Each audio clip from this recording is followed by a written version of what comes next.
umamin ka na. Nasaan si Dwarfina? Huwag mo na silang pagtakpan. Oo nga, umamin ka. Ha? Aminin mo sa kanila yung totoo.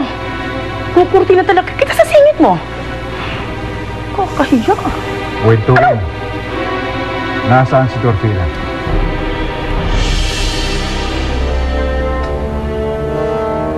Lumabas po siya. Ha? Lumabas? Saan? Saan siya pumunta? Ha? Ina, Ama. Dwarfina, Dwarfina. totoo ba yung sinabi ni Dwayne Tuque na lumabas ka? Opo, lumabas po kami. Lumabas po kami sa hardin ng Karian para kumuha ng mga bulaklak. Pasensya na po, mahal na hari at mahal na Rina. Alam po namin mali ang ginawa namin. Lumabas po kami ng walang paalam. Alam niyo po, magkakasama po kasi kami nila Elvin at nila Dwarfina kanina sa hardin at nakwento po namin na magaganda ang mga bulaklak sa hardin at gusto niyo pong makita ito.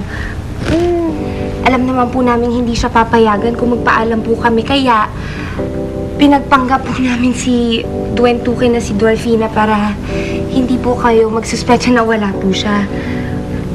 Alam po namin mali po ang ginawa namin. Pero ang totoo po niyan, lumabas po kami para sorpresahin po kayo. Ito po, para sa inyo po.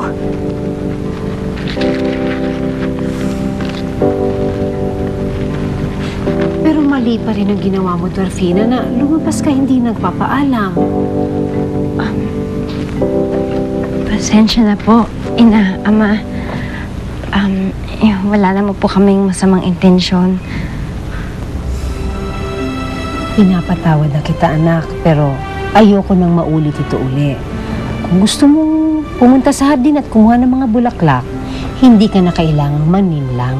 Sabihin mo lang sa akin at sasamahan kita. Pasensya na po. Ikaw talaga kung ano-anong kalokohang ginagawa mo, nakakahiya ka. Mahal na Reyna, mahal na Hari, pasensya na po. Sisiguraduhin kong madidisiplina ito mamaya. 20 na nga ako. Uwi, Malaki pa ulo ko. Uwi. Bato ka ng bato. Uwi! Problema kang bata. Uwi!